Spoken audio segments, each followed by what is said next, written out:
Welcome everyone to the Hall podcast. This is episode 6. I'm your host for today's show, Ryan King, and today we're here with welding apprentice Gordon McIntosh. How are you? Good, thank you.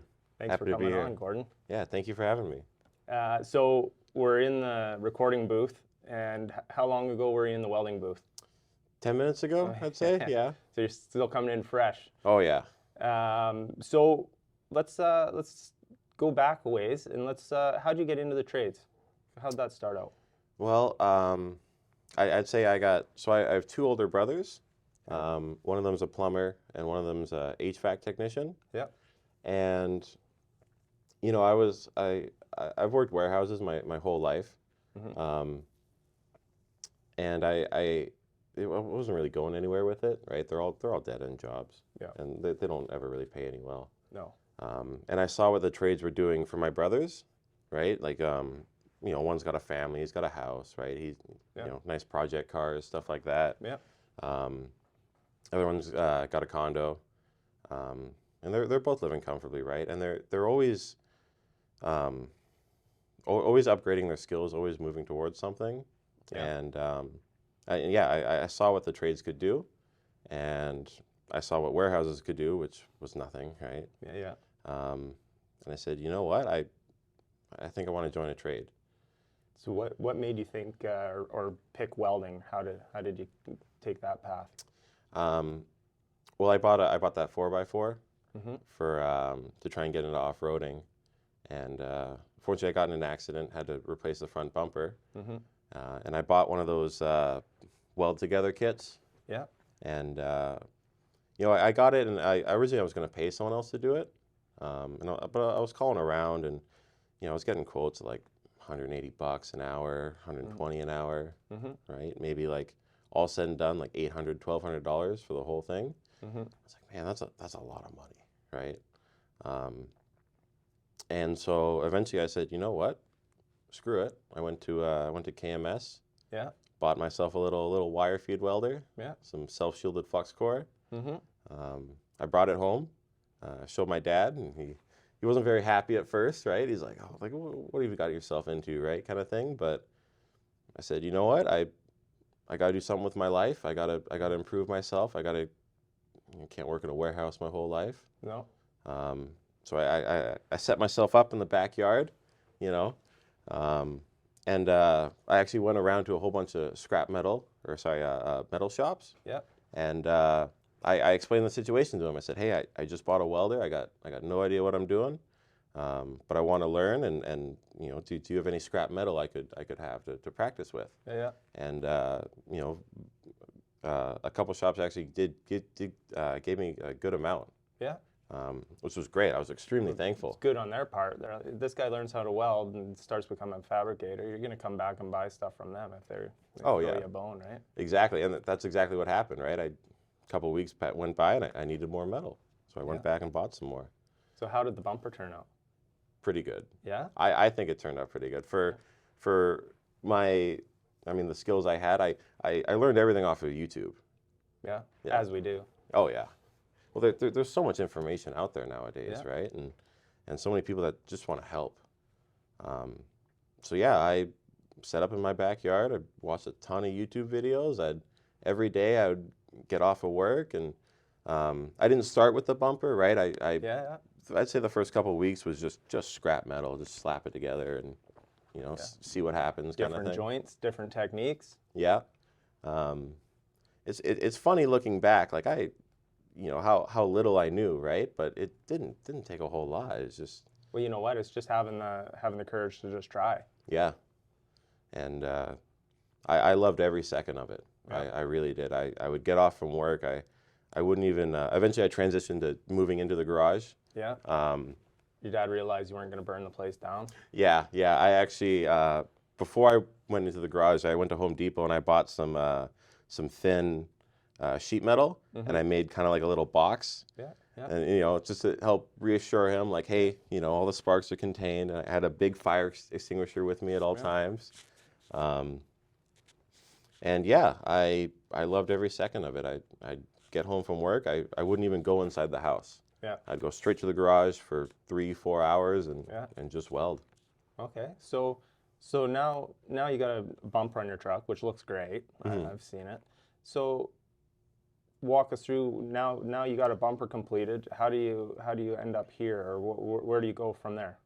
Well, I realized how much I enjoyed it, right? And I said, you know what, I should really try to get into welding. Hmm. Again, I saw what the trades can do, um, and I wasn't going anywhere with warehousing. So um, I only have a grade 11. Hmm. So I was looking around at Kwantlen, BCIT, all these other places, and they all wanted grade 12.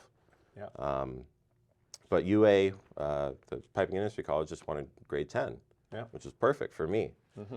Um, and I mean, I was looking online, and I called them one day at work because this was, I want to say maybe early September, late August of last year. Yeah. And the course started early September. I think it was like September 12th, maybe. Yeah. Okay. So this was like 2 weeks before foundation started or so. And I called the school. I said, hey, do you have any information on this course? Like, how much does it cost? Is there any free spots open? And I remember they told me that there's no tuition and that they had spots open. And You're it like, was okay, like, yeah. What's the address? How do yeah, I get there? yeah, like this is perfect. This is amazing. Like everything is lining up, and Yeah. this is a very good opportunity for me. Yeah. And so that same day, I went home. I wrote out a letter. For like I started filling out the application. Wrote out Yeah. a letter.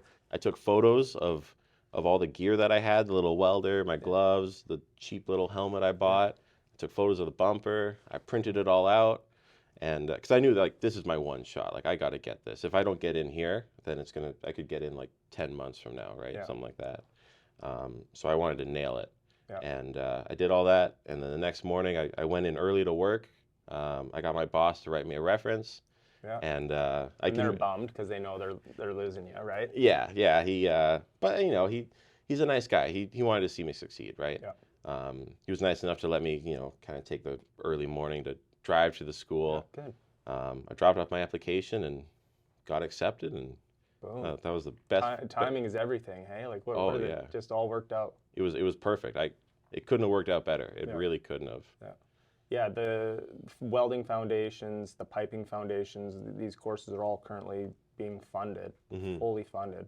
Um, there's never been a better opportunity for someone to get into the trades and have these opportunities, right? Like Hmm.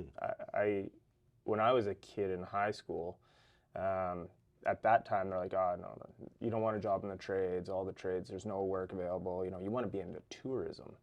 Mm. And that was because the local university had a tourism course, and it was just a crock. Like, and I look back now, and like I was interested in like metalwork and woodwork and shop class and all these things, and I just think back if I would have had that opportunity presented to me at that time, Hmm. like yourself, I would have jumped on it. I would have been like, every waking minute of my day is going to be focused on this. Yeah. So clearly you got accepted. So Hmm. you did your foundation course. So Yep. what was that like? It was great. I loved every day coming here. Yeah. Oh, I looked forward to it. Yeah. It was great. We started out with just, I'd say the first 2 weeks was kind of just classroom. Yeah. Which is fair though, because like you start foundation with nothing. Like Yeah. we didn't know anything. Yeah. Um, because I did a little bit at home. I had a little bit of that edge, but Yeah. all the theory stuff, I had no idea. Yeah. Um, And you're probably looking back at stuff you built, your bumper, and you're Mhm. looking at, oh, I did that wrong, but it worked. But oh yeah. you don't know what you don't know, right? And so Mhm. that's the power of knowledge. Like you can never take that knowledge away. Hmm. That's a side note. That's the one great thing I love about welding, is like worst case scenario. Let's say I lose everything tomorrow. Yeah. You can't take away what's in here. You can't take away Yeah. the knowledge of welding and the skills that I Yeah. have. All I need is a welder, and Yeah. you know. Well, once you're finished, and it's the same thing. Once you have your red seal too, like no one's taking that away. That's Mhm. something you've earned, and you're always gonna have a job. Right? Oh yeah. There's never been work like there is now. Hmm. So now you've done your what was the foundation? 6 months? 7 months. 7 months? Yeah. Okay, Full and full time. full time? So what's full time? Like what's that like? Monday to Friday, 7 a.m. to 2 p.m. Okay. Yep. Homework? Bit of homework or No, no? no homework. Okay. I made sure that I did lots of studying. Yeah. I wasn't great in high school. Yeah. But like that's just because it's things you don't kind of really feel connected to, right? Yeah. At least in the same way that I was connected to welding. Like I was hooked. You weren't going home after high school and going straight out to the garage and doing social studies? No, absolutely not. Yeah, right. So hmm now, so when you finished the foundations course, what did you have paper wise? Like, do you have a logbook at this point now? Like, what does that look like for us? Yeah, so I got a certificate for completion of foundations. Okay. I got my logbook. I got foundations filled out in that. Yeah.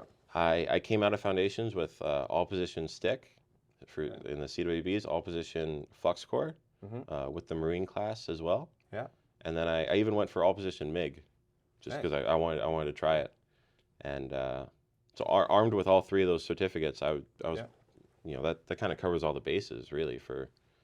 How many students were in class when you were in class? I believe it was 16. 16? Around there, Okay. yeah. So how did you fare in amongst the group? Like, because I'm assuming everyone's coming with all completely different backgrounds, right? So how did that look? Like, yeah, some people started with nothing, and some people started with a little bit, right? I think I had the most experience so far. Yeah. Which it definitely did help me. It set me off on a good start, and I just kind of kept riding that.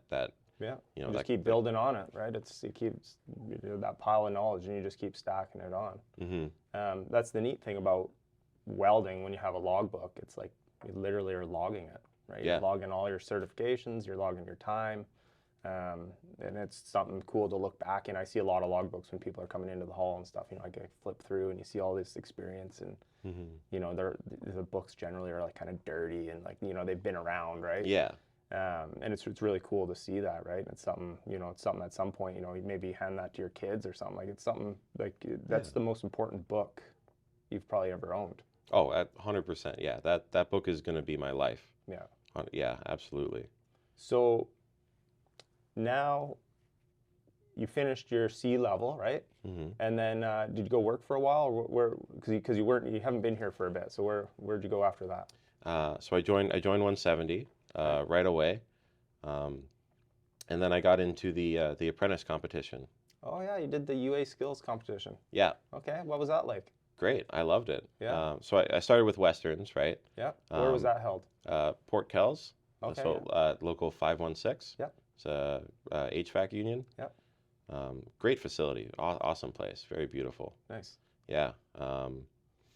So there was 4 people from each trade. So there was pipe fitters, and steam fitters.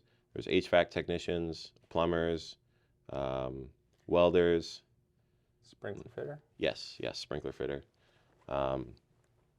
And yeah, each one had about 4 contestants, but there was only, for welding, there was only me and one other guy from Alberta.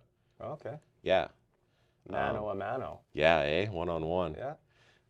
I think he was maybe like a second year or so at that point. And yeah, at this point, I think I was like a week out of foundations. Yeah. So fresh out of the booth. Oh yeah, and foundations was all structural. Yeah. And the welding competition was, it had a CWB plate, like a test plate in it, but besides that, it was pipe. Yeah. And you hadn't welded any O-beam yet, had you? no, not really. I did get a couple days of practice, like right before I left. Crash course. Yeah. So how did you do in that competition? I think I nailed it. Yeah. I think I did really well, yeah. And so did you win the Western? Yes. Okay, awesome. Yeah. So then what happens from there? Well, from there, I won Western, so I got to go to Nationals. Yeah. Where was that at? Toronto. Nice. Yeah. That was about I think a month and a half away though, after Westerns. So after Westerns, I went to Ideal Welders. Okay. Here on Anniston Island, and it was a good learning experience, I think. Yeah. Lots of rigging. Yeah. They got those big overhead cranes. Yeah. No, it's they got quite the facility there for sure. Yeah.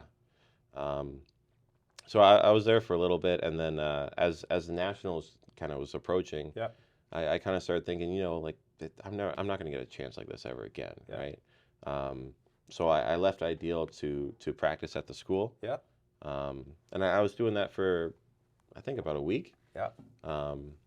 And then one of the business agents came into the shop and was like, hey, yeah, like I need a welder Yeah. for Mitchell Installations. And I was literally right there in my booth practicing. I said, hey, I'll work, right? Yeah. As long as I can actually weld something, then yeah, I'll do it. And so I started at Mitchell next week, and Perfect. yeah, it was great. It's funny how it's so often like when you're around the hall, like it's just being in the right place at the right time. You know, somebody, the phone rings, somebody needs someone happens to be walking by or in the restaurant or they just finished school and it's like, hey, what are you doing? And they're like, oh, nothing. Like, why? And it's like, you want a job or you want it, you know? And it's you know, being around the hall, all kinds of stuff like that happens. Oh yeah. So how did it go at Nationals? It was a challenge. Yeah. Definitely, I'll say that. Oh yeah, it was a whole nother beast. Yeah. Yeah, it's you take everything and you kind of turn it up to 10. Okay. How many competitors this time? There was 2 other welders. Okay. Yeah. They were both very skilled as well. Yeah. Yeah. But I think overall it was good. Yeah. Yeah. I think I did my best, and that's all you can do. oh yeah. Lay it all out, and it's a really neat environment to test yourself. Like how often, you know, how often do you test yourself, you know, to that degree, right? Especially as an apprentice, like it's, oh yeah. you know, it's one thing on the job where, you know, maybe there's deadlines or there's a big crane lift or there's something you're like, okay, I'm going to test myself to try, you know, get this done, get it done safe, get it done in a reasonable time frame or whatever. But like as an apprentice, you usually don't have, you know, those kind of time crunches or that pressure, right? Right. So it's definitely a cool place to, you know, it's a safe environment to test yourself and to test yourself directly against someone else, right? Like, you know, on the work site, you know, you're kind of in friendly competition with one another, or one crew versus another crew, or days versus nights, or whatever. But it's very seldom are you like partitioned between you and another person, and you're like, all right, we're trying to do this the best in the quickest time, or whatever the criteria is, right? So, so now you are back at the school. So what are you doing now? I'm taking my B level. Okay. So it's after C level. Yeah. But C level is foundations, all structural. This is all pressure pipe. Okay. I think we're about halfway through it now. It's 16 weeks. Yeah. Full time again, Monday to Friday, 7 a.m. to 2 p.m. And it's going good. Yeah. I see you got your same booth, so you're like it's like you're home away from home. Oh yeah, yeah. Honestly, I think the school in general is like my second home. I've spent so much time here over the past year and a half or so, and yeah. That's good. So, when you're finished this course, what you know, what kind of paper are you gonna have? What's your logbook gonna have stamped in it? That's kind of the tricky part for me. That's the weird scenario I'm in is, so the ITA is the one who is going to stamp my logbook with completion of the B level. Yep. But they won't do that until I have 1,950 hours. Okay. So I'll finish B level. I will write the red seal. Yep. I can't take my Class A pressure test. Yep. But I will be taking the Class IT pressure welder. Yeah. It's like a way for apprentice welders to weld pressure pipe. Yeah. But you have to be supervised. Yeah. So I'm going for that. I'll write the red seal. I won't get the stamp, right? Yeah. Until you got the hours. Yeah, because I have about, I think in total, about like 760 hours or something like that. Because foundation gives you hours. Yeah. So yeah, I don't even have like 1,000 hours or anything. Yeah. So now it's just time to get out there and work. Yeah. So that'll be less than a year of work. You'll have your hours, and then so after that you'll come in, test for your A at that point. Yeah. I'll get my B stamp when I reach those hours, and then once I have that, I can take my pressure test. Yeah. And then a couple PWPs and some job ready stuff, and you're off to wherever. Yeah. Yeah. Sky's the limit at that point. There's so many job opportunities right now for welders. It's crazy. Like since I've been in the hall, I haven't seen opportunities like there are currently. So oh really? It's really nice to see. So yeah, don't worry about looking for a job. There'll be one. Yeah. There'll be one there for you for sure. Yeah. So coming in as an apprentice, what are some of the, so you tell me all the good, right? What's something you would have changed, or what's something that you've come across that you're like, you know what, maybe that could have been different, or I would say when I was in foundations, welding in a booth and everything is perfect. You control all the variables, right? So, I'm going to set my piece up nice and so I can see everything. I'm going to make sure I'm comfortable. And I got all the tools I need and stuff like that. Yeah. But when I went out to Mitchell Installations, that's no welding booth. No.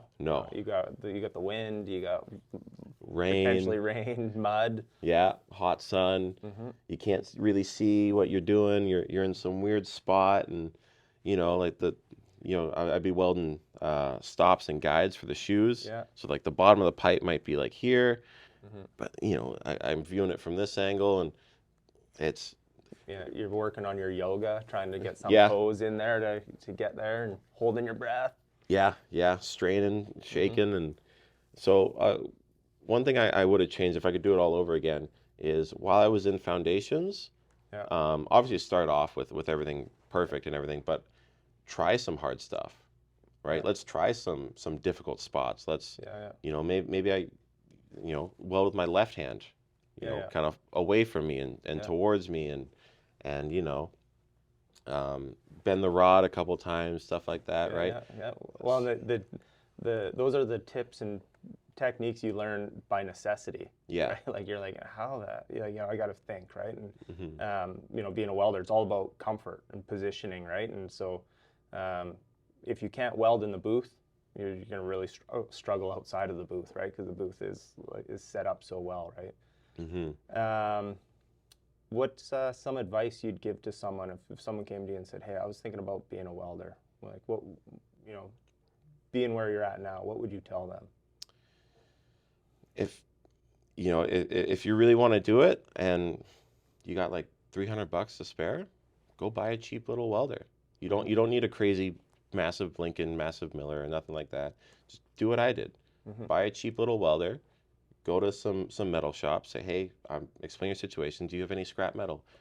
Those people were more than happy to give it to me. Yeah. Watch YouTube videos, and just try it, right? Or if you got a buddy that has a welder, even better, right? Yeah. For sure. Give it a try. But the thing is, like, it might be easy to try it and get discouraged because those first few beads are not going to go well. No, they don't look like the guy that's stacking dimes on YouTube for sure, right? And they got all that nice coloration. It's a nice piece of stainless. It's like, then you put your first bead down, it looks like the dog threw up on it. But when you eventually put down a bead that looks pretty nice, that feeling is great. You want to show everybody, right? Yeah. So yeah, I if someone wanted to start out in this, I'd say you could try and jump right in. Yeah. Or you could just do a little more research, look into it, and see what it's like. Maybe even just try some metal fabrication, right? Yeah. So you joined the union. At what point did you join the union? After your C level? Yeah, on my last day of foundations. Yeah. Okay. I joined the union. Yeah. So why did you do that? Like why? What was the what was the factor for that? Well, going through foundations for those 7 months, I was always there was always members in the shop, and I met you and a bunch of other people. You talk to a bunch of union guys, you see what it's like, you get their perspective on things, and really I just kind of saw that the union it's just a group of people that they want the best for everyone, and they want everyone to succeed, and they want to pass on knowledge to the next generation, and that's you don't really get that from a job.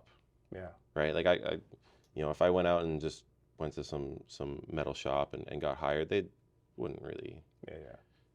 There was a good chance they wouldn't have that same that's sort of. One of the aspects of the Brotherhood and Sisterhood with the union is I don't want the people around me to be stuck at an apprentice level, or I want everyone to be a journeyman with the most skills. Mm-hmm. I want them to be better than me. I want them to eventually become the foreman, the general foreman. And then on that same token, I want them to be at such a good point where they start doing that for the apprentices behind them, Mm-hmm. right? And then I want everyone to be the best they can be that's around me. And I think a lot of people share that mentality, and everyone walks around, full of pride, right? Like, look at who we are and kind of what we do, Mm-hmm. and everyone wants to share their knowledge, right? Like, and especially in the welding shop, like, Oh, yeah. you can see on, if you walk through there, sometimes you see on people's faces the frustration, right? When they're like, the technique's not working, or it's, they don't have the machine set up, they don't got it dialed right in or Mm-hmm. whatever, and you can see in there, like, guys, sometimes, guys, girls in there, they're beat down. Oh, yeah. And a lot of time, all it takes is someone to go, hey, have you tried this? Hold your hands like that or whatever, right? And Mm-hmm. and to see people all of a sudden starting to get it, right? Like, I'm sure you've had someone along the way go, hey, Gordon, have you ever tried this or whatever, right? Right. So for you, so what does it mean to be union? Like, that's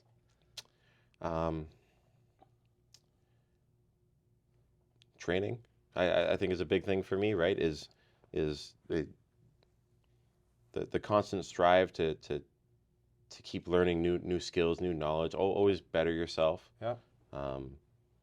Watching out for each other. Yeah. Right. Caring for each other.